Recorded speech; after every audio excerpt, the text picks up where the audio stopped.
Yo, YouTube. Straight away back again with another video, and today we're reacting to Nick Curley. It's either yeah, mysteries of the no darkest moments in TV history. Volume 7. I ain't gonna lie, I have not been watching anything on stream, and I'm not playing catch up. We just gonna start where we started and continue the ball rolling from there. Under the water there are traps. Old cars, bedsteads, weaved hidden depths. It's the perfect place for an accident. On the 29th of June 2025, a group of teenagers ventured into the Miriam River in Bacabal, Brazil, for a quick morning swim. But after several minutes in the water, the group started to realize that one of its members, 13-year-old Raissa, was no longer beside them. And after calling out her name and searching the surrounding area, the realization set in. Raissa had disappeared. It was now likely somewhere in that murky water around them. The news sent shockwaves throughout the community, and straight away locals filled the area to help find this girl. But their attempts were all futile, and with each passing moment it grew more and more likely that Raissa had tragically drowned, with the search efforts shifting to recovery efforts the next morning. The tragedy led to various news stations arriving on the scene to help document the search, and for one reporter, Lenildo Frazao, he couldn't help but view Raissa's story as a cautionary tale. The Miriam River is particularly unassuming from the surface, which is exactly what made it so dangerous, since it carried with it an unexpectedly strong current and a bottom that was littered with sudden drop-offs, as even in shallow sections, one step could plunge you into deep. Never play around with water. I'm not just saying this because I'm black. Never play around with water, especially not the ocean. The drop-offs they're talking about. Let's say this is the ocean, right? You're able to walk randomly. You could fall 7, 9 feet deep down in the river, and it can catch you so off guard you don't know what to do. Don't play around with water or strong currents. You will get swept away easily, bruh. Like water, if it's a lot, can move anything. That's why tsunamis are so fucking dangerous. Don't fuck with water without warning. As a result, tragedies like this had sadly happened here before, and for Lenildo, this was the perfect time to highlight the river's dangers, in the hope of preventing one from ever happening again. And he had a unique idea to help achieve this. Rather than just explaining how dangerous the river was, Lenildo wanted to demonstrate it, and so he began to take off his shoes and his pants before entering the water, with his microphone in his hand. Foi justamente aqui, pessoal. Nós vamos. Two things. One, that's not no puddle, that's not no pond, that's not no lake. That's a fucking river. Two, look how dirty that water is. Why are you you got a watch on, you got that mic, you got probably a bunch of shit around your neck for all that equipment. Why are you getting in that dirty ass water? Entrar agora na água aqui para mostrar para vocês o local. Olha, a gente já vê que aqui a água é muito forte, ó. E vai descendo, ó. Vixe Maria, vai descendo aqui, viu? Ó.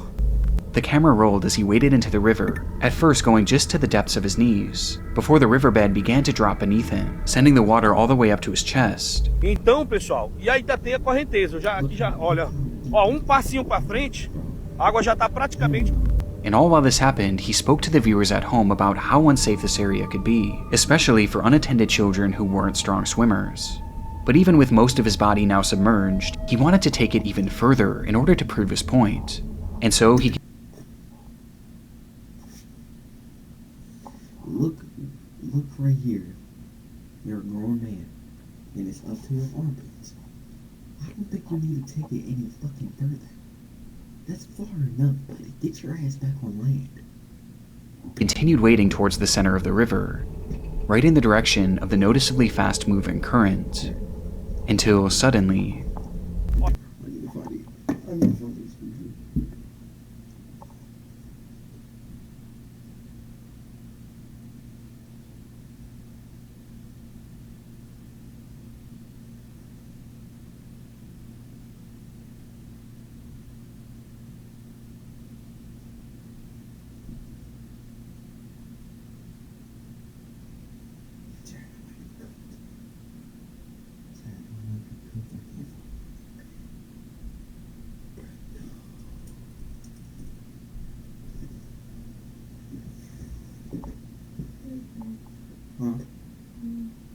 Hi, baby. Upstairs.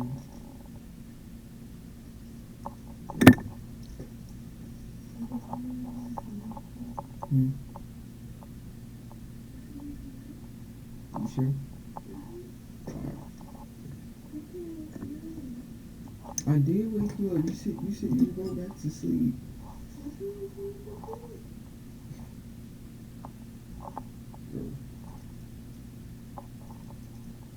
Alright. Sorry. Broke the immersion.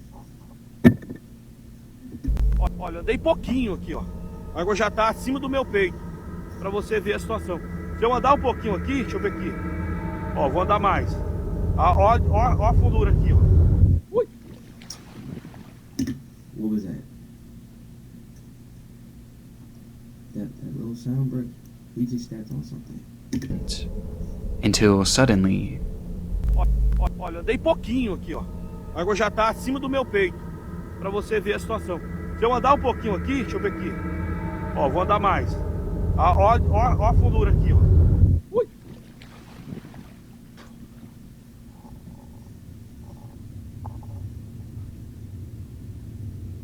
Lenildu physically recoiled and let out a loud yell.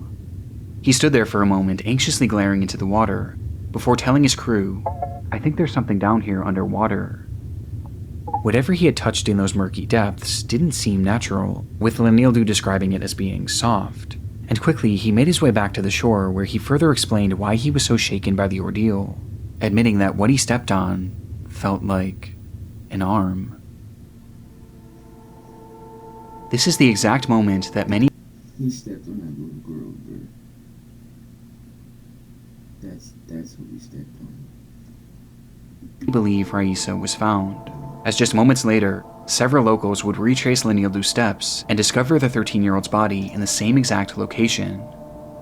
Raisa had died from an accidental drowning, as she wasn't a strong swimmer, and had likely fallen into the deep water where she was held down by the current, the exact conditions that Lenildu had been warning the viewers about when he unknowingly stepped on her corpse, with the entire ordeal culminating into what can only be described as one of the darkest moments in television history. How far and what lengths have you gone to find these flowers? You see this motherfucker in the video? You see how that was his intro? That's one of the darkest moments in television history. Ooh.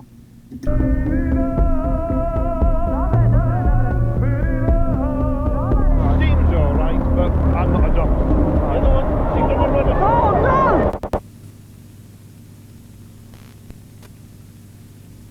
Individually, they're just like you and me, but together they are a source of endless fascination. And we'll conduct a rigorous scientific experiment into twin telepathy. Take care out on the street. Use your head and then your feet. It was a peculiar sight. As traffic flowed through one of the UK's busiest roadways, the M6, CCTV cameras captured two women walking down the narrow median, with a vehicle speeding past them on either side. These women were Sabina and Ursula Eriksson, 40-year-old identical.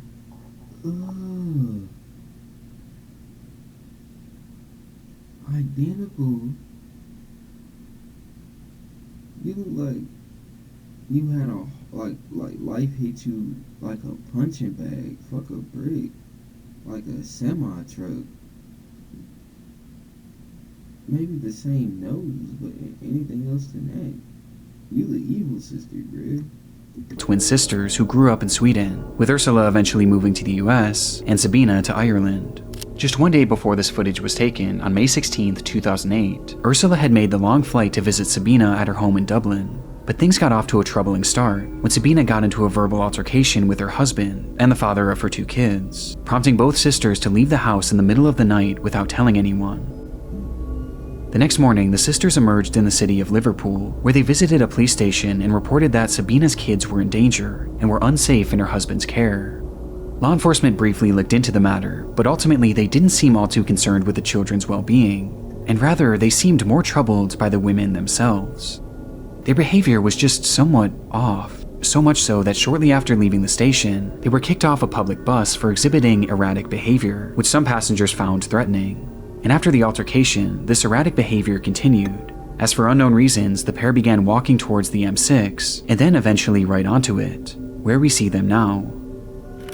It defied any sort of logic, and put them in an extremely dangerous position, a position where one wrong move could lead to a horrific accident.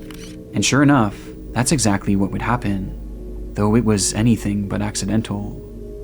Without warning, both women turned and then ran directly into the road, and for Sabina, directly into a car traveling in the fast lane. What? Immediately, local police were inundated with urgent calls about the ordeal, leading to a group of officers being dispatched to the scene. Yeah.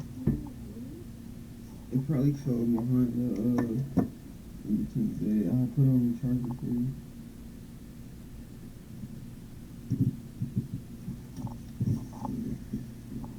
And coincidentally, the same group just so happened to have a camera crew following them as part of the show Motorway Cops. The show follows traffic officers as they handle their many daily encounters, ranging from mundane traffic infractions all the way to devastating tragedies. And this segment seemed destined for the latter. Lane 3 is obviously the fastest lane in the motorway. Anyone being hit, you're expecting serious injury, if not life-threatening. Despite the officers fearing the worst, however, when they arrived on the scene, they were met with a surprising sight. Standing there before them was Ursula and Sabina, who despite being struck by a car at high speeds, appeared completely unharmed. In fact, what superpowers do these two bitches got? How do you get hit by a car in the fast lane and not have any injuries? Do that here in America.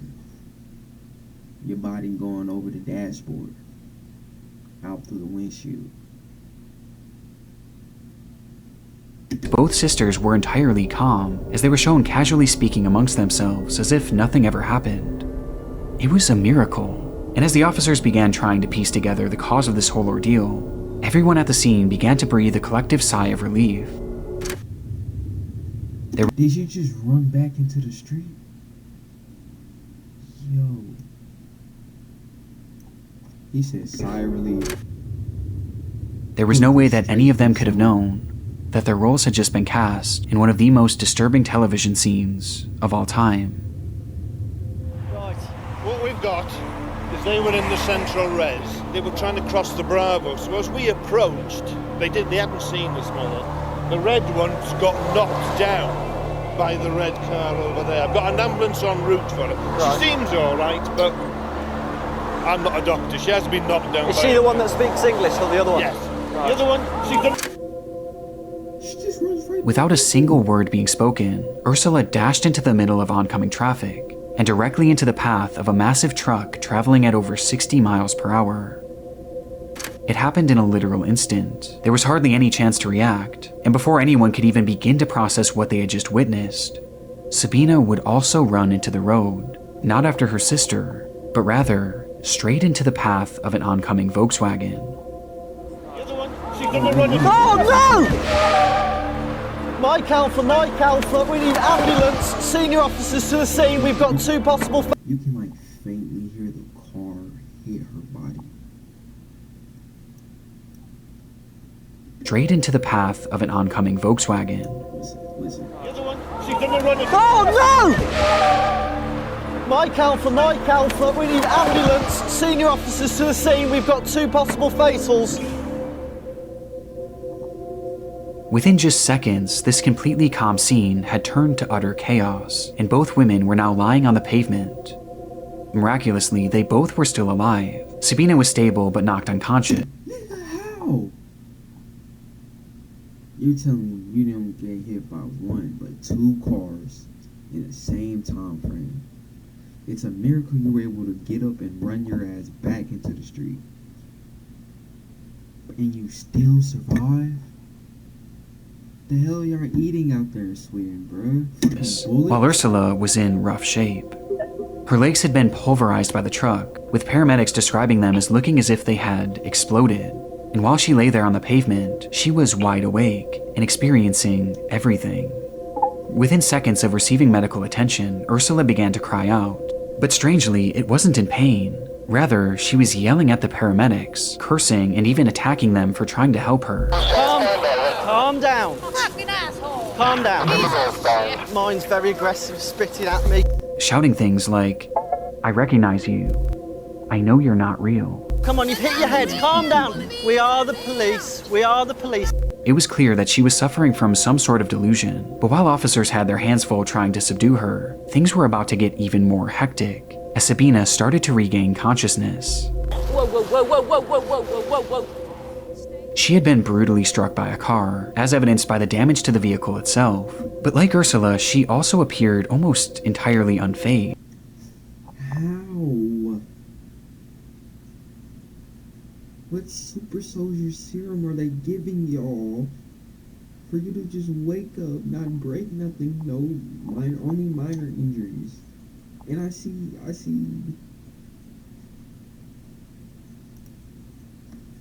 Also appeared almost entirely damn, I can't go back. unfazed as she stood up and began to scream to her sister, "They're going to steal your organs."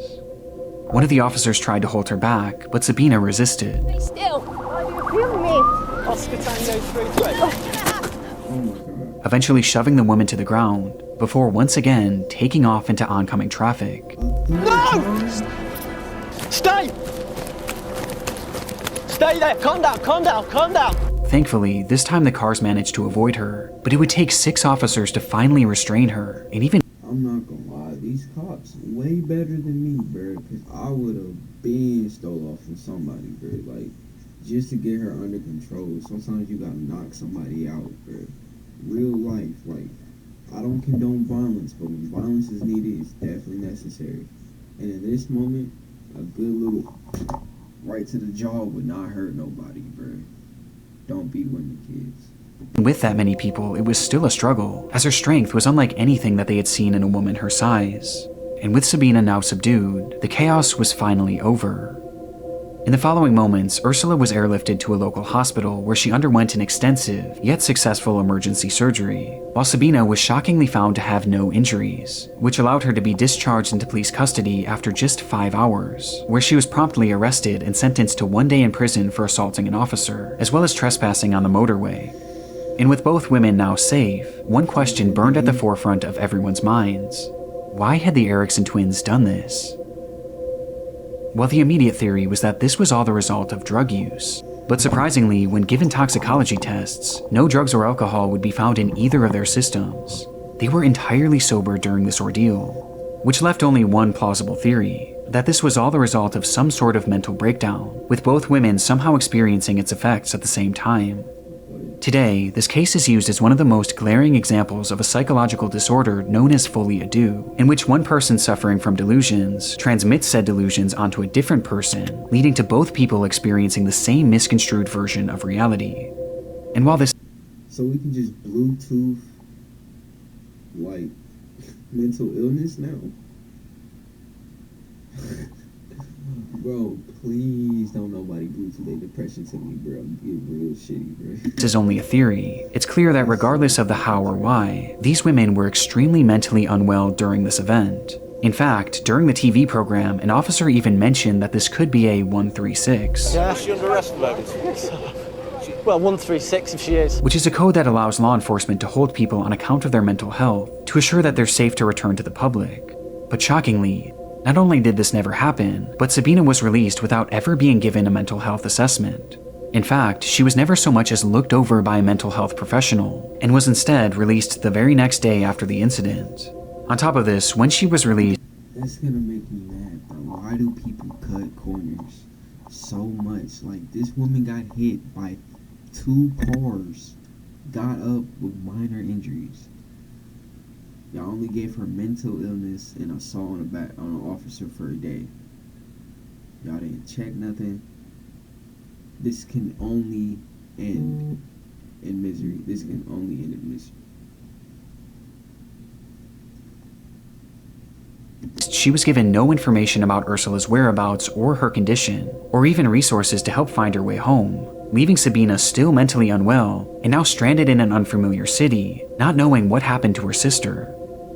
And sadly, her delusions were far from over.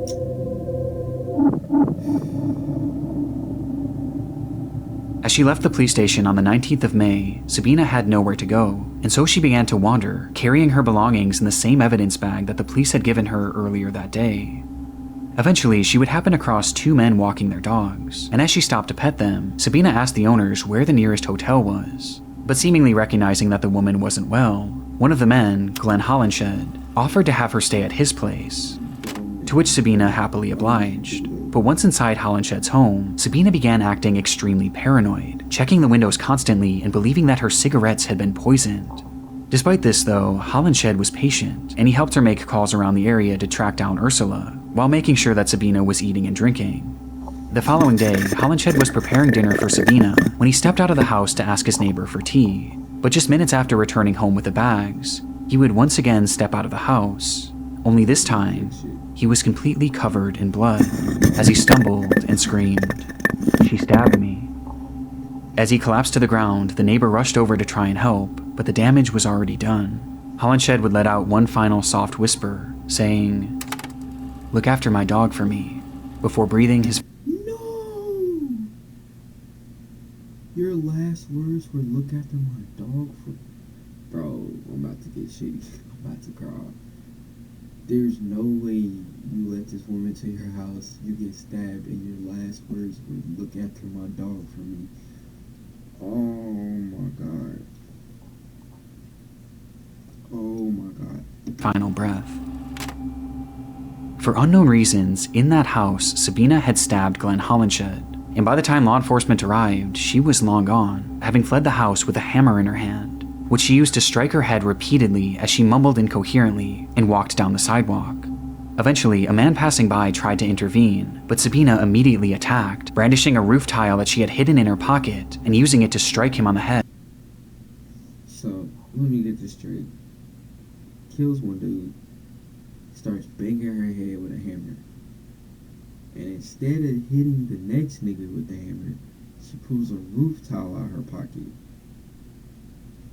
Yeah, nah, she got an inventory like GTA, what the hell? Head, nearly knocking him unconscious. It would take several minutes for police to finally catch up with her, but just like the day prior, she took off, leading to a chase that ended with Sabina being surrounded on a 40-foot tall bridge that passed over a highway, and recognizing that there was nowhere left for her to go, she jumped. Somehow, Sabina would cheat death once again, and despite suffering 2 broken ankles and a skull fracture, she was alive. And after a lengthy recovery, she was put on trial for the murder of Glenn Hollinshed, where she would never... I know niggas who crossed their ankles one time playing basketball and never play again. And this bitch keep doing superhuman shit and surviving. I'm finna get mad. Gave a single comment as to why she did what she did, leaving her motive a total mystery to this day. Though it seems clear that it was at least partially a result of her delusions, with the defense pointing to Folie à Deux as a potential explanation. And in the end, it was deemed that Sabina was not mentally fit to make decisions at the time of the slaying, and ultimately, she was given a prison sentence of just 5 years.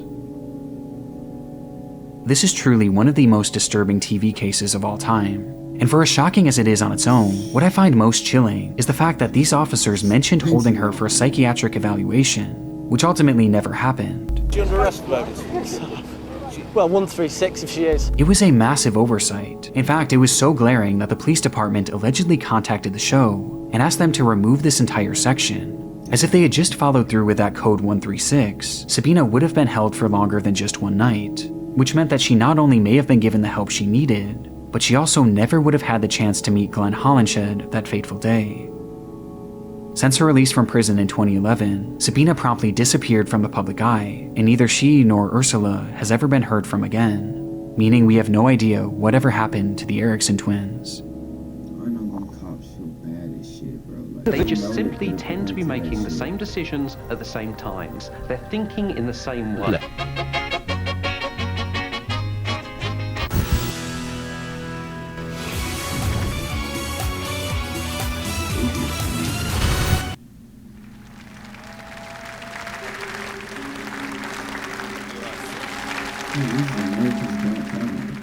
It's December 2021. A couple receives a warm welcome as they walk onto the stage, ready to compete in the Croatian television show Super Talent, the country's version of America's Got Talent. But it's clear this excitement from the crowd wasn't shared by the show's host, who turned to someone standing behind the camera and flashed the unmistakable look of concern. In the minutes prior, the audience at home was introduced to the pair, 34-year-old singer Roman Bernata and his wife, 44-year-old violinist Bianca Kolumpar, along with their child, who would be watching on as the two shared their musical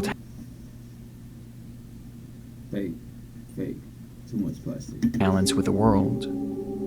In their day-to-day lives, Roman was a professional goalkeeper for a local soccer team, while Bianca was a professional violinist with a doctorate in music.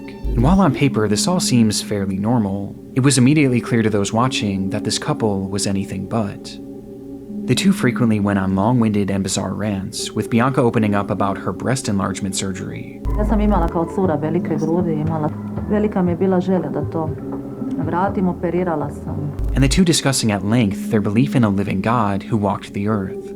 Ali ja osjetim, stvarno imam taj kontakt sa živim Bogom i mislim da je Bog svugdje oko nas, da je Bog osoba, energija, istovremeno, da.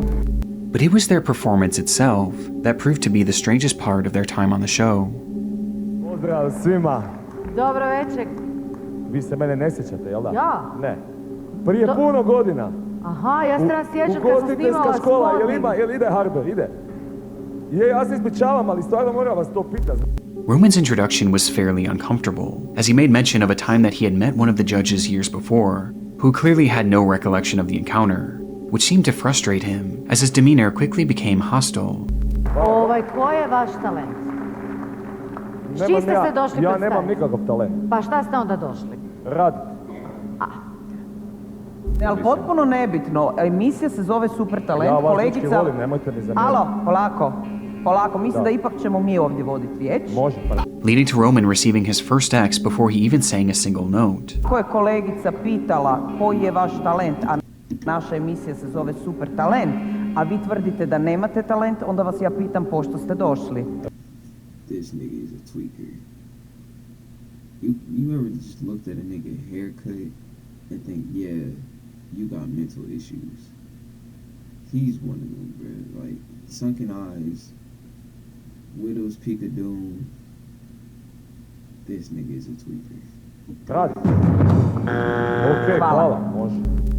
It was a rough start for the couple, and by the time they did get to perform, things only got worse.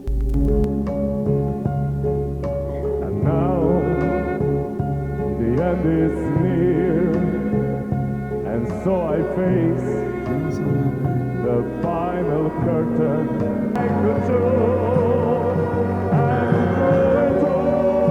Šta da radimo? Ludilo. Admittedly, the couple didn't sound awful, but it was clear the judges were frustrated by Roman's demeanor, prompting all four of them to hit their X, signaling the end of the couple's performance. Or at least they thought.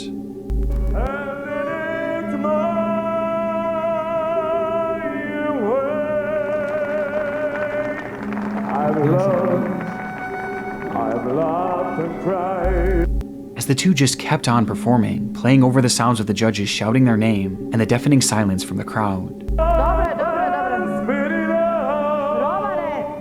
With the two going until a producer finally had to step in from behind the camera and officially cut them off. But even then, the couple continued their antics, this time by protesting the judge's decision, with Bianca even threatening. Bro, I hate seeing clips of like America's Got Talent or any like talent show like X Factor and shit, and people just can't take the hint. It's like I get secondhand embarrassment. Just get off the stage. Please just get off the stage.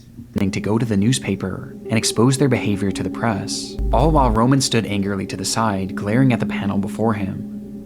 And with that, Roman and Bianca's time on Super Talent was over, and they not only walked away without receiving the grand prize, but they also left with shattered reputations, as this segment became notorious among fans of Super Talent, with the couple being considered one of the most unusual acts to ever feature on the show.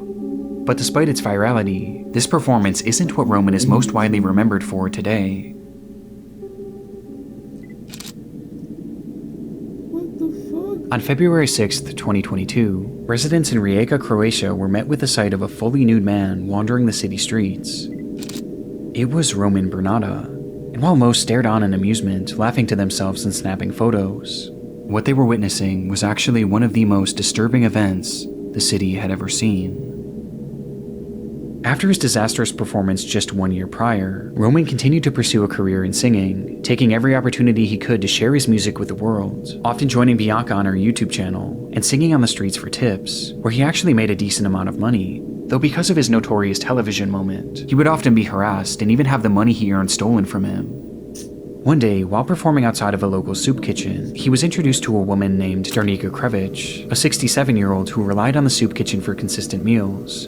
And after hearing Roman sing, she became a legitimate fan of his music, leading to the two striking up a friendship. And despite Darnika not having much, she offered to take Roman to a local coffee shop on February 6, 2022, where she treated him to a warm cup of tea on a cold winter day. And so the two sat inside a restaurant called the Café Pin, with everything seeming completely normal, until a server noticed that Roman started to look almost sickly, like he could barely keep himself upright, as his body was starting to slump over the table, his eyes barely open. The server rushed over to help, but Roman recoiled and shouted, "Just try calling the police on me." And so, not wanting to escalate things, the server left, only returning later to drop off their check, which is when Roman's behavior took an even more drastic turn. He began feeling around his pants pocket for his wallet, before looking desperately around the table, but there was no sign of it. And so he grabbed Darnika's bag and rifled through it, before yelling, "You snake, you whore, where's my wallet?" Though when he still couldn't find it in Darnika's bag, his anger turned to violence, as he stood up and rushed Darnika, grabbing her by the head and shaking her, screaming in her face, accusing her of being a thief. This time, multiple people inside the cafe rushed over to hold him back, but Roman was too strong, too angry, and with seemingly no effort at all, he pushed everyone away, completely unfazed by their attempts. In that moment, no one could have stopped Roman. Darnika was entirely helpless, and so the crowd inside the cafe watched as Roman grabbed her by the neck and dragged her behind the bar, and then proceeded to kick, then stomp, and then jump directly on her, over and over again, each time landing on her head. It was a rage so demented that he actually began to smile, a wide manic grin, as he jumped and chanted, "Whore, witch, die." After what felt like an eternity, Roman stopped, before sprinting out of the restaurant, leaving Darnika entirely unrecognizable and dead on the floor. The same floor where, just feet away, Roman's wallet lay, having innocently fallen out of his pocket shortly before. Outside, Roman removed his blood-soaked clothes and walked completely naked into the city center, much to the amusement of the passerbys who had no idea what he had just done, until eventually he made his way into a nearby police station and blankly stated, "I am not well." This sentiment was true in so many regards. Roman hadn't been well for quite a long time. Since a young age, it's believed he had dealt with undiagnosed schizophrenia that had led to uncontrollable anger issues, before developing an alcohol and substance abuse problem that only exacerbated his symptoms. And by the time he was an adult, Roman became so delusional that he believed he was a disciple sent from God to touch the world with his music, something that he eventually convinced Bianca of as well.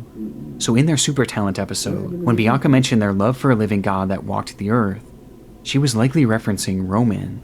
Ali ja osjetim, stvarno imam taj kontakt sa živim Bogom i mislim da je Bog svugdje oko nas, da je Bog osoba, energija, istovremeno, da.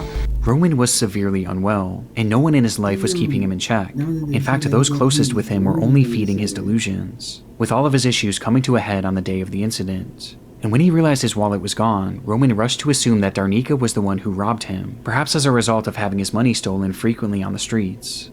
But the sad reality was, in a sea of people trying to exploit and mock Roman, Darnika was one of the few who actually truly cared about him and legitimately believed in his talents. And yet, he killed her in one of the most evil ways imaginable, all over a simple misunderstanding that was entirely his fault.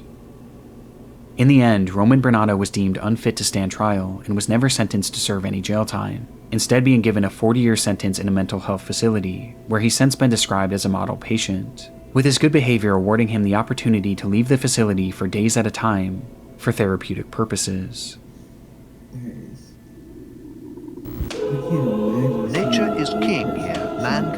march and be humble. There's nothing out there, it's your imagination.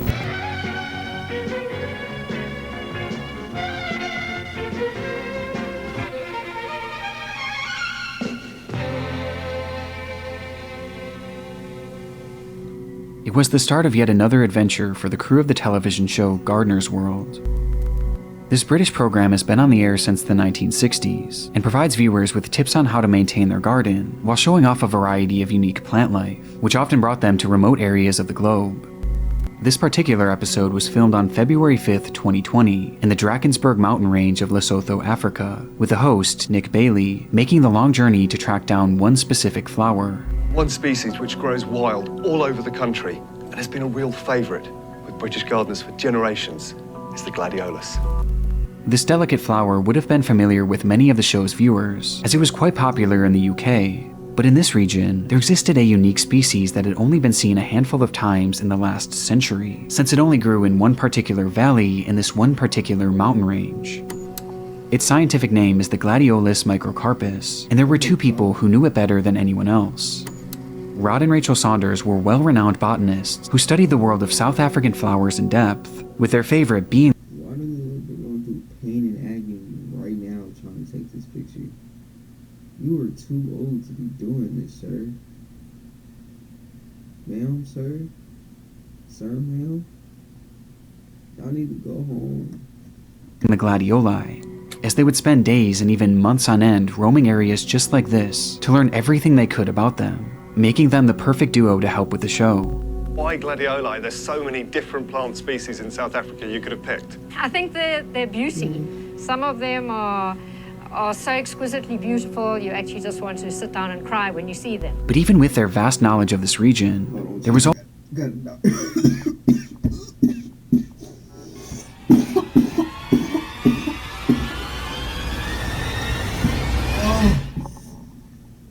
Oh, God, that bitch hurt.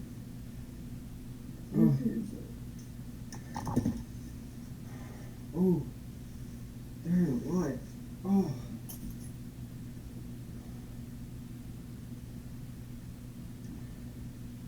its climate is often volatile, and conditions are known to turn on a dime, making safely navigating this area extremely difficult to downright impossible. This was apparent even on the day of filming as a dense fog had rolled in, and given the steep and rocky landscape, one wrong step could spell disaster.